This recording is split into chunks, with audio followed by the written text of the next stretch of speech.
we know how the story ends. Diana, Princess of Wales, has died in a car accident in Paris. The world has lost Princess Diana at age 36. The body of a princess so loved by her people. Shared by many that the paparazzi bore some responsibility for her death. But how did it begin? Who was Diana before the paparazzi? Before the palace? Before the prince? She may have become the people's princess, but Diana was born into the aristocracy. That's the irony. We'd called her fresh and innocent and a flower and a fairy tale, almost like she was scooped up from rags into riches. No, Diana came from one of the most powerful landed families in the country. The Spencer family contained a wide variety of dynamic, charismatic historical figures who both were products of their ages but also architects of their fortunes. We don't think of Diana as someone who studied history, but I think she was aware of a heritage to live up to and perhaps something to reclaim. What made Diana Diana? It is a story that stretches back to her childhood and far beyond. This is how a family made a princess.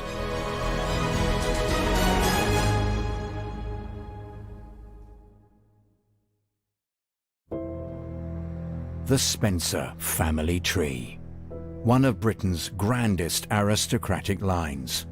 Lords, ladies, dukes and duchesses, troublesome sons, scandalous daughters, renegades and rule breakers. And on the 1st of July 1961, they were joined by a baby girl, Diana Frances Spencer. She was the fourth child of the Viscount and Viscountess Althorp.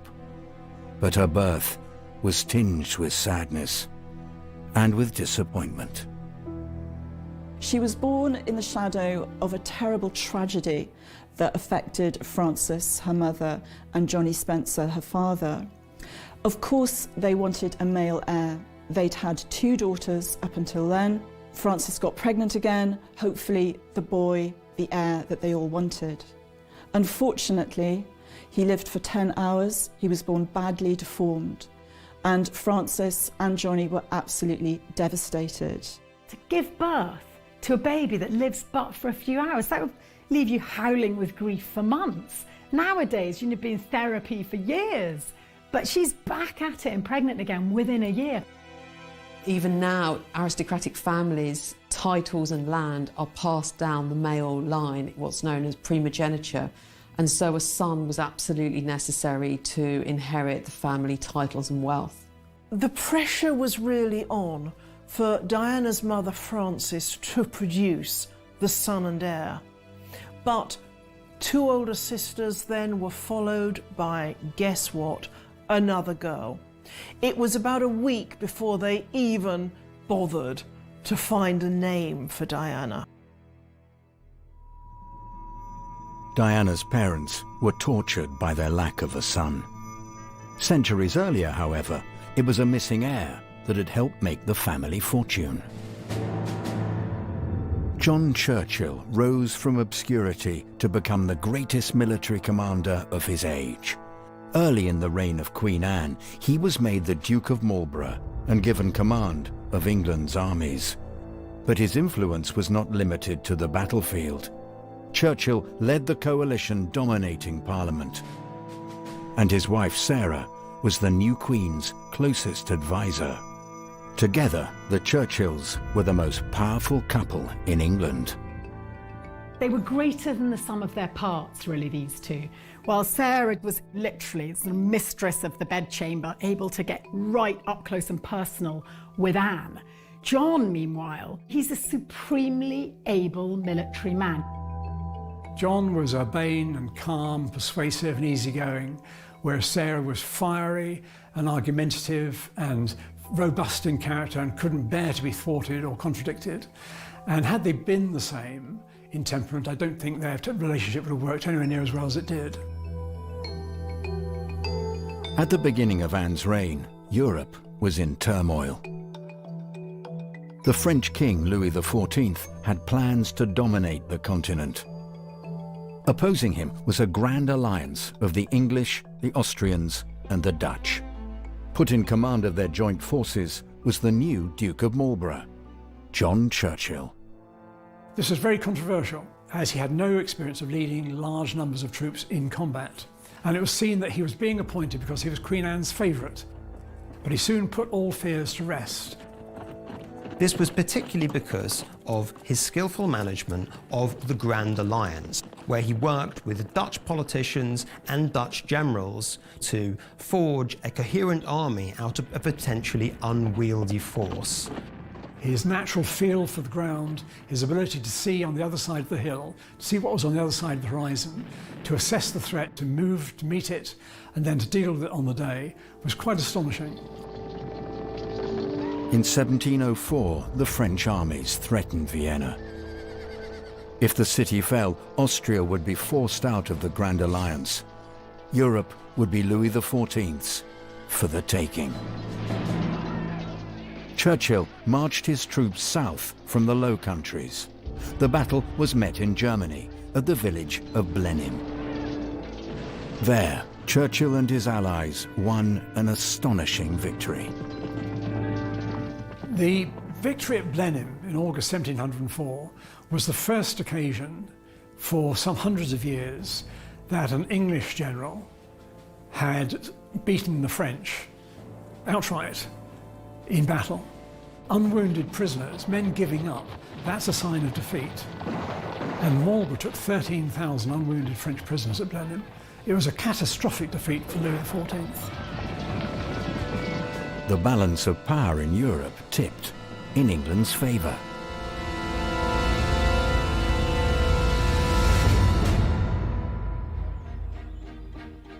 The Churchills were handsomely rewarded for John's success. An estate in Oxfordshire was gifted to them, along with the funds to build a magnificent palace there. The gift of Blenheim Palace, in a way, is a sign both of their political and social significance, but also, of course, it consolidated their position economically in terms of massive wealth.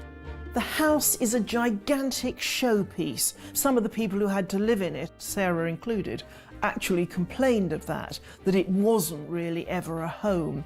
It was a monument to John Churchill's, to Marlborough's victory. When Churchill died in 1722, the Duke left no living son and heir. But so grateful was the nation for what he had done that Parliament allowed his eldest daughter to inherit the dukedom. Henrietta became the new Duchess. But when she too died without an heir, the title passed to the son of her younger sister. A younger sister who had married a Spencer. Charles Spencer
Diana Spencer was close to royalty from the very beginning.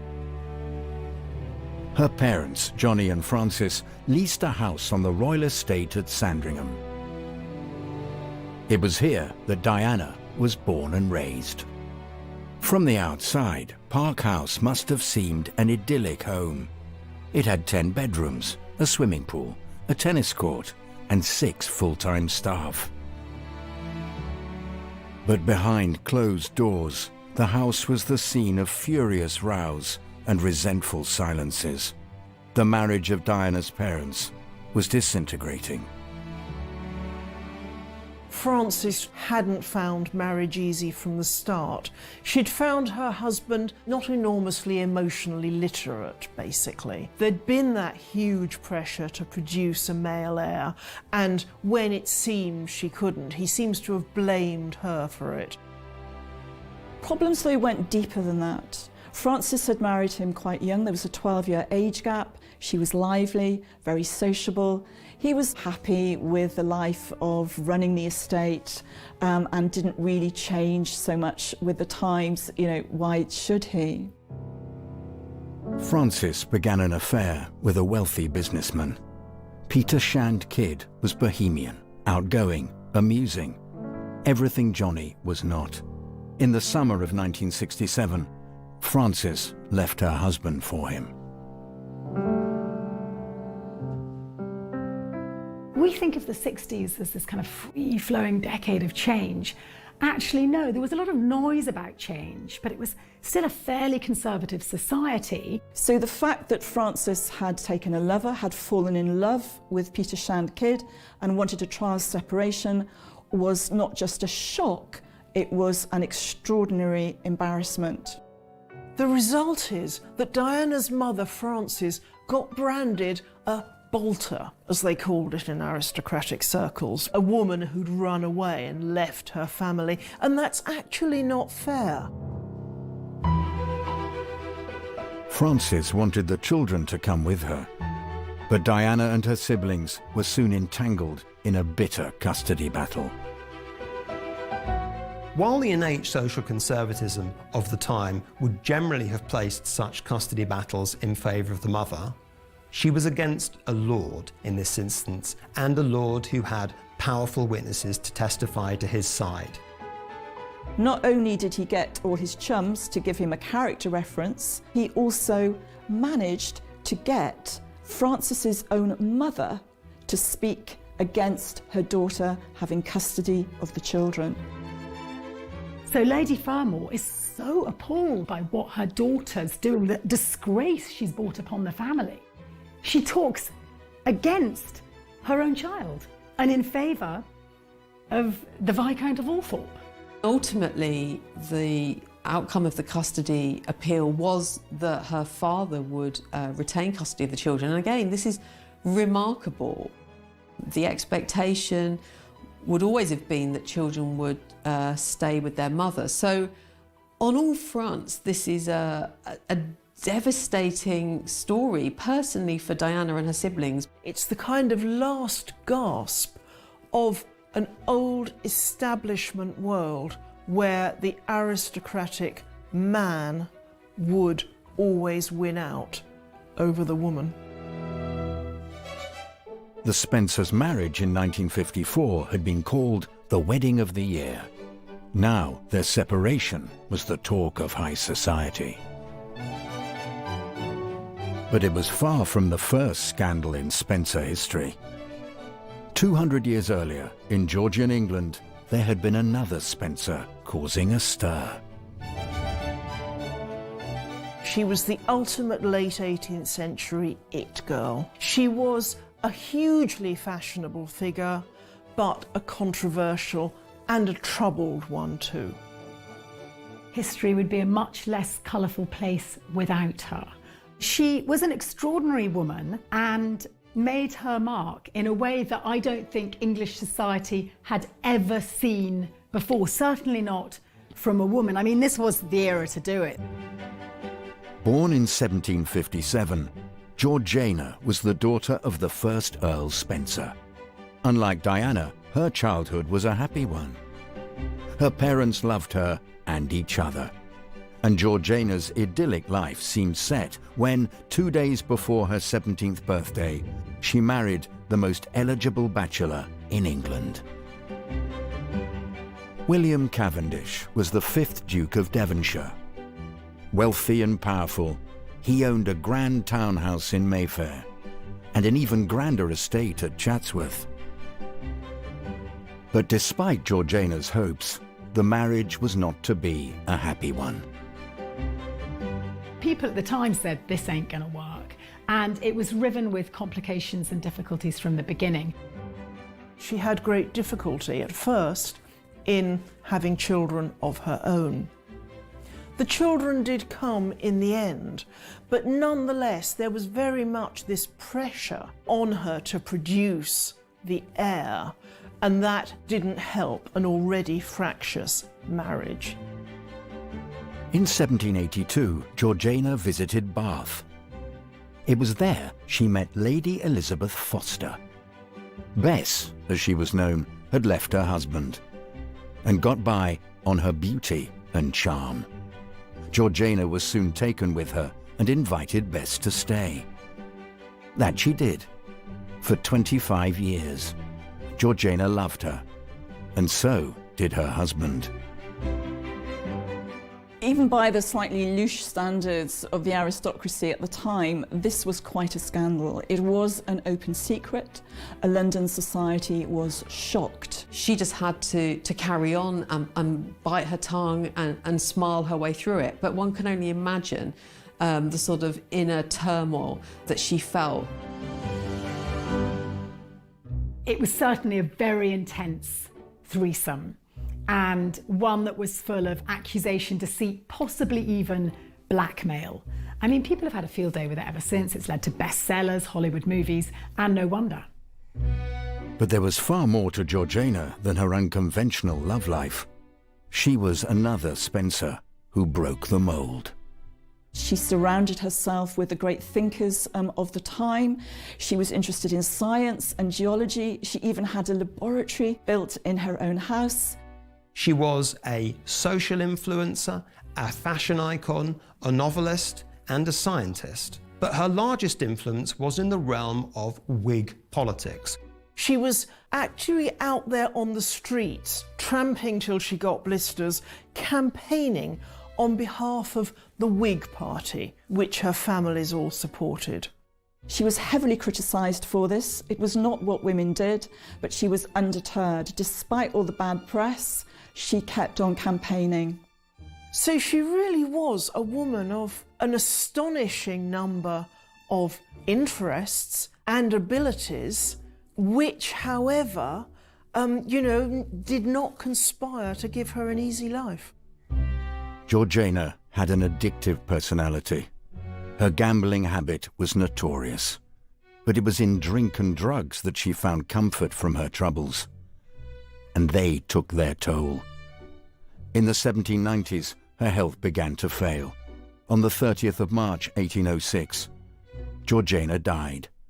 She was just 48.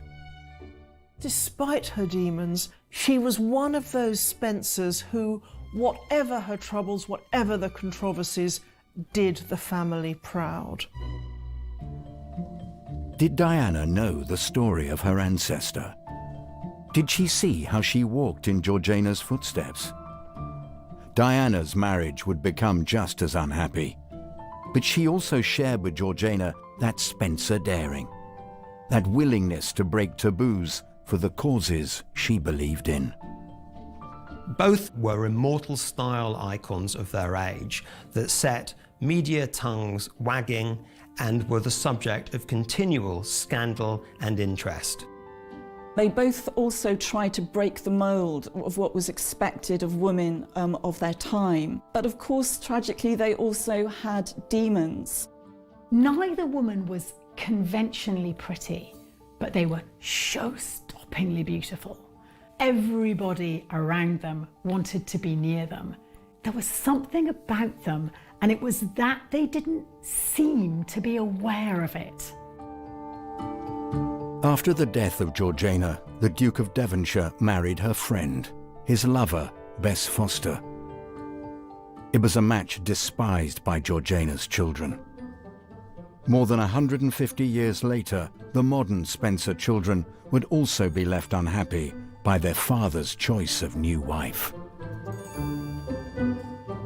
In 1973, Diana's father began a relationship with Rain Legg. She was the daughter of Barbara Cartland, the romance novelist whose books the young Diana loved. But there was not the same affection for Rain. With her mother and father remarrying, the young Diana was shuttled between two distant households. The divorce had traumatized her. She had every toy a child could wish for, but it was love she craved. Diana was always plagued with insecurities, lack of self-worth. Why didn't they love me enough? Wasn't I lovable enough for them to stay? This then became the story really of her childhood, and that sense of rejection was something that no doubt stayed with her in the years that followed. The traumas of Diana's childhood may have scarred her, but they also taught her compassion. It was a quality that would stay with Diana all her life, and one day lead her to fall in love with a prince.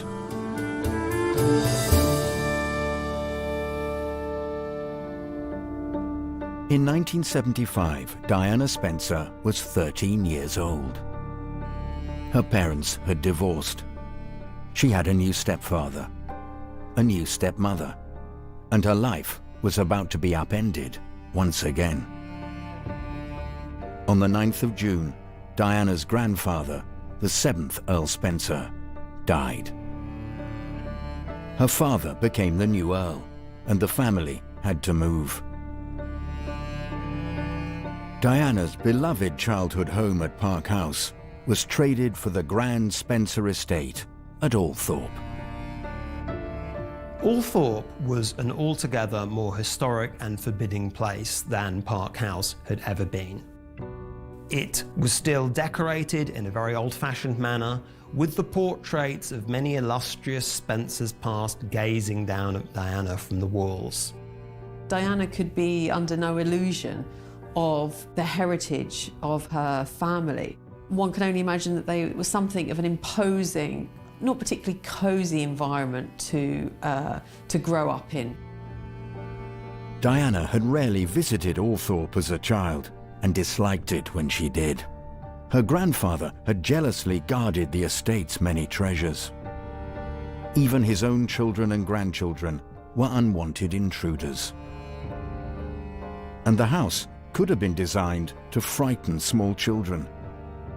With its dark corridors, twisting stairs, and countless ticking clocks, the vast mansion creaked like an ancient warship.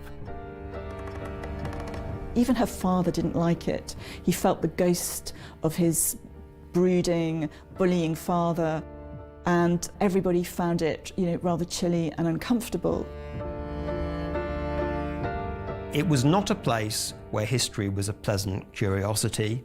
It was a place where history asked questions of people who lived there, questions which Diana and her siblings probably felt they needed to answer.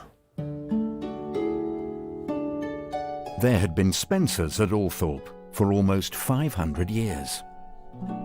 In Tudor times, in the reign of King Henry VII, Sir John Spencer had grazed livestock there. The family had grown wealthy on the backs of their sheep. The wool trade was absolutely at the core of England's wealth throughout the Middle Ages and the Tudor period. Sheep farming was becoming incredibly lucrative, and the Spencers were one of the very small number of families who controlled a lot of sheep pasturing land, with their main estates being ideally suited for that purpose. In 1508, Sir John paid £800 for the red brick manor house at Althorp. Soon he expanded the estate into the surrounding countryside. More land for their sheep meant more wealth for the Spencers. And with those riches came power. A family of sheep farmers became barons and members of Parliament. By the 17th century, the family was said to be the richest in England. A visit by Charles I in 1636 saw the house at Althorp expanded with a new drawing room and a hall fit for a king. But the Spencers' wealth and privileged position at the heart of the English establishment was soon under threat. The country was sliding towards civil war. And the young lord of Althorp, Henry Spencer, would have to choose a side. By 1642, the country's split. They're taking sides. It's a great polarisation between the Cavaliers and the Roundheads, as they will later be known. Henry Spencer was courted by both factions. He was sceptical of the Royalists because of the growing absolutist tendencies in the monarchy and its tendency to ignore Parliament, but also suspicious of the parliamentarians who, as he saw it, was spoiling for a fight. But the age of the Civil War was not a time for mild, moderate, peaceful men. And unfortunately, he had to choose. When it came to it, the idea of actually taking up arms against the king was simply too much. For him, it was a matter of honour. In August 1642, King Charles raised the royal standard at Nottingham. Henry Spencer answered the call. He would pay the price for his loyalty. His home, Althorp, was quickly occupied by parliamentary troops from Northampton. And far worse was to come in the fighting ahead. At the Battle of Edge Hill, the young Lord Spencer joined the cavalry charge that swept through the parliamentary forces. As a reward for his bravery, the king made Spencer the Earl of Sunderland. But the young man would not enjoy his new title for long. Just 3 months later, at the Battle of Newbury, he was struck by a cannonball and killed. He was 23. Althorp passed to his devastated wife, Dorothy. As the war raged on, it fell to this young widow to defend the family home. Neither warring faction, the Royalists or the parliamentarians, had much respect for these great houses. In fact, the first great Spencer property was Wormleighton, which was sort of on the cusp of Northamptonshire and Oxfordshire.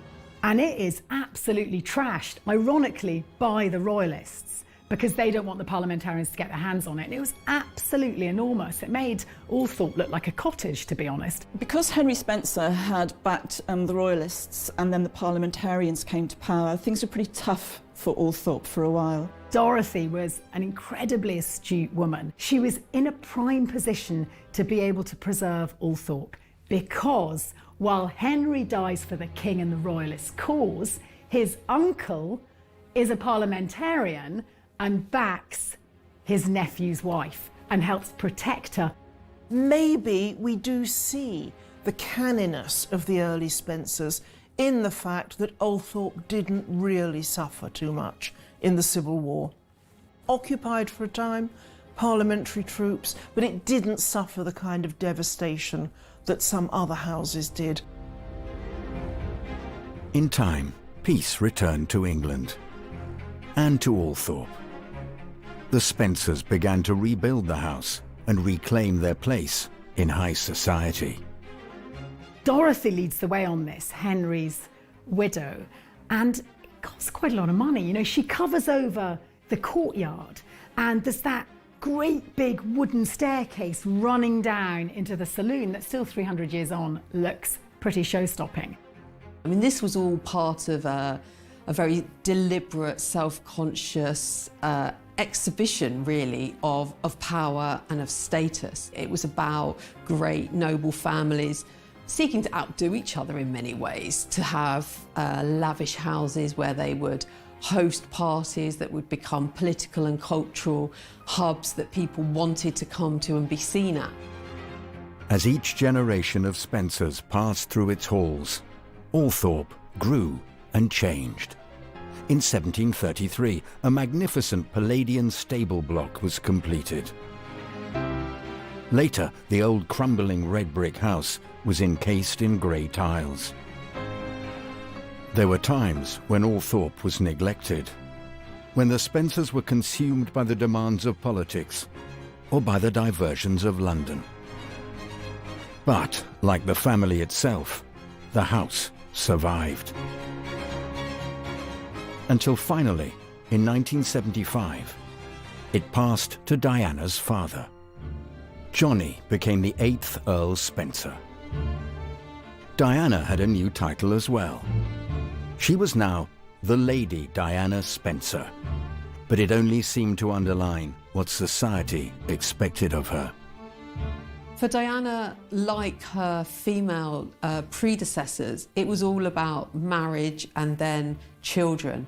There were no really greater aspirations and expectations than that. But her father Johnny had, I think, broader ambitions for his daughter, and so did others. The Queen Mother, for example, had always had the view that Spencer women were potentially formidable and potentially difficult. So everyone knew that there could be something special in store for Diana. Diana was 16 when she first met Prince Charles. The heir to the throne was dating Diana's older sister, Sarah. She was just the latest in a string of girlfriends for the young prince. He was under huge pressure to marry from, on the one hand, the press, you know, who were chasing any girl he'd even looked at. On the other, perhaps his own family. I mean, there really was a feeling that he needed to get on with it. The world is watching and writing about it. It becomes increasingly difficult, I think, for this man to have natural relations with a woman because they're immediately aware of who they're talking to and probably become slightly affected. You know, it's corrupting, isn't it? Power, fame, money. Sarah was not to be the royal bride, of course. She was too spiky for a royal spouse. Her relationship with Charles didn't last. But the young Diana could not yet imagine the prince would have any interest in her. She was about to embark on a new life. In 1979, Diana turned 18. The gift from her parents was a 3-bedroom flat in West London. Diana was the distinctive Sloan Ranger, living with some girls' school friends in Coleherne Court.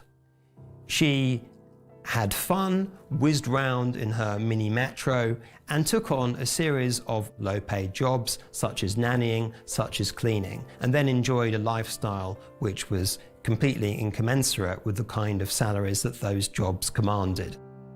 We often think of young people moving away from home, moving to London, rebelling a bit perhaps, discovering themselves, but that wasn't the experience Diana was ever going to have.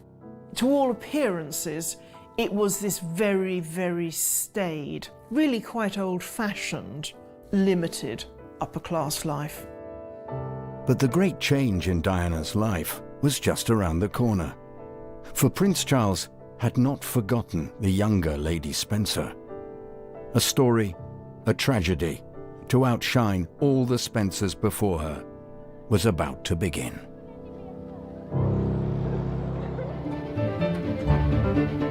It was 1980 that changed Diana Spencer's life forever. She was still a teenager and living with friends in a West London flat. Diana worked at a nursery school on some days, as a childminder on others. She even took on cleaning jobs for her older sister and her friends. It was a carefree existence. But all that changed in the summer of 1980, when Prince Charles turned his attention to her. Things were changing for Prince Charles. He was increasingly coming under pressure to settle down, to give up his bachelor ways. And one catalyst for him starting to think seriously about settling down was the death of his uncle Mountbatten. Just after Mountbatten's death, which was a ghastly personal tragedy for Charles, this sort of surrogate father figure is blown up. And she meets him shortly after that and is able in that kind of fresh teenage way of saying, I'm really sorry about that.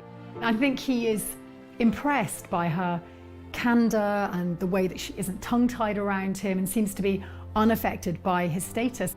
He was in a very vulnerable state in several different ways, and perhaps not only in need of a suitable bride, but in need of that particular strand of warm sympathy that Diana, throughout her life, seemed particularly well equipped to give. And that's Diana's great gift. Prince or pauper, she will make you feel like the most special person in the room. And it worked for her in that moment with Charles. In July 1980, Diana was a weekend guest at a country house in Sussex. There was a polo match. Prince Charles was playing. At the barbecue afterwards, he sat with Diana. The 31-year-old prince called her Diana. She called him Sir. But that day was the beginning. Soon, Prince Charles was taking Diana to a concert at the Royal Albert Hall. Then it was a weekend at Cowes, aboard the royal yacht Britannia. An invitation to the favourite royal retreat at Balmoral followed, and with it, an introduction to the family. His intentions could not be clearer. In Diana, it seemed he had got what he needed. He'd got somebody who was clearly infatuated and in love with him, who was respectful of him and his position, who understood, who was glamorous without being too much of an exhibitionist. She's unencumbered with any baggage. The tabloids not going to get anything on Diana. She's just come out of a single-sex boarding school and she works in the kindergarten a couple of times a week.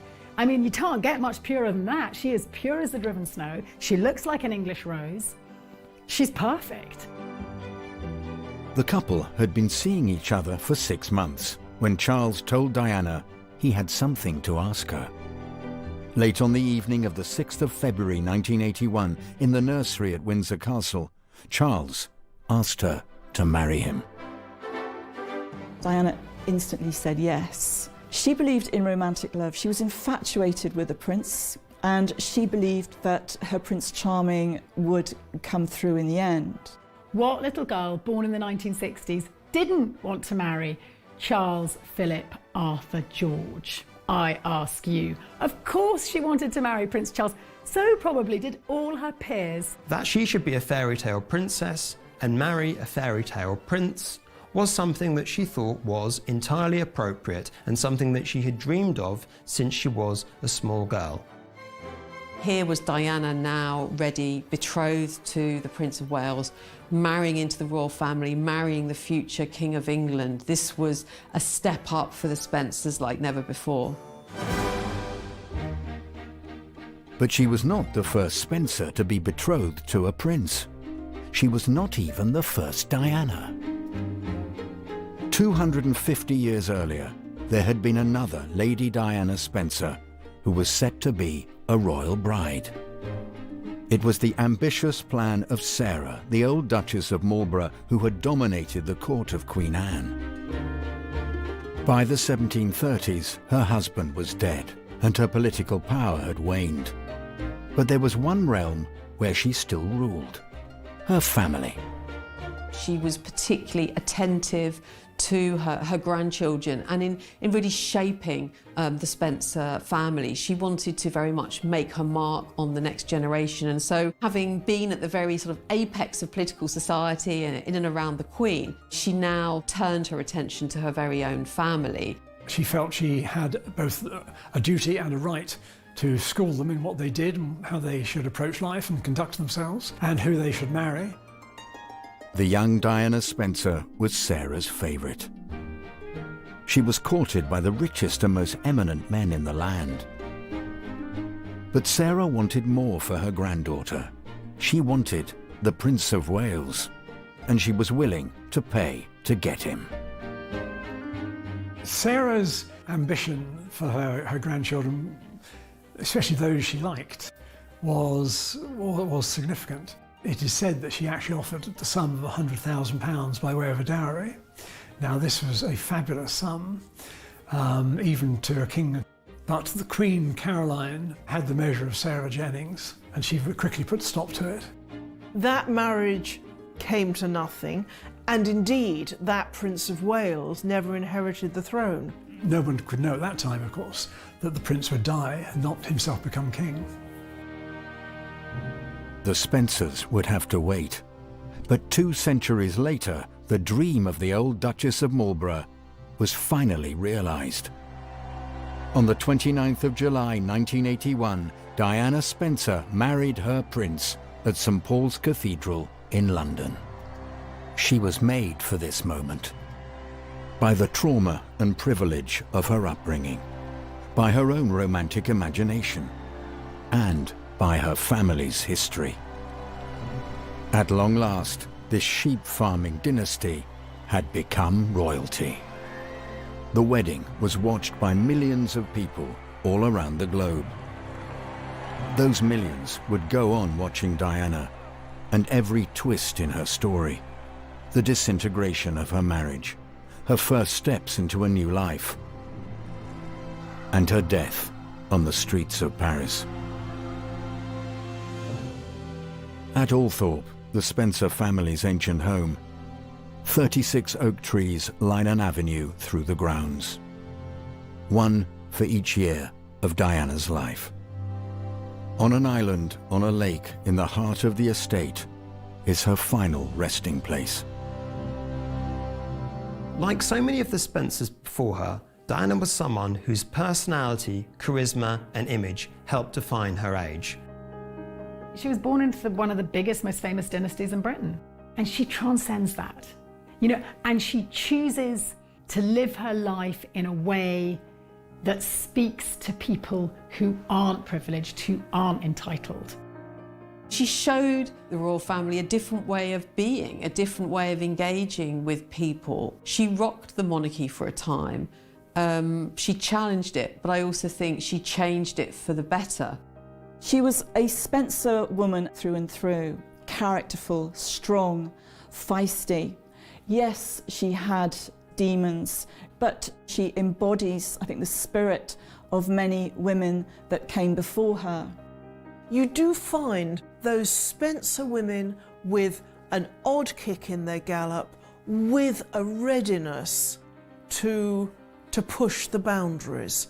And I think that somewhere along the line, as she grew up, Diana was aware of that, and that played its part in moulding her story. The grand history of the Spencer family had intimidated Diana as a child. Now, she is a part of it. And of all those stories stretching back through centuries, hers is the most famous. Diana became a princess, a mother, a campaigner, an icon. But she was always a Spencer.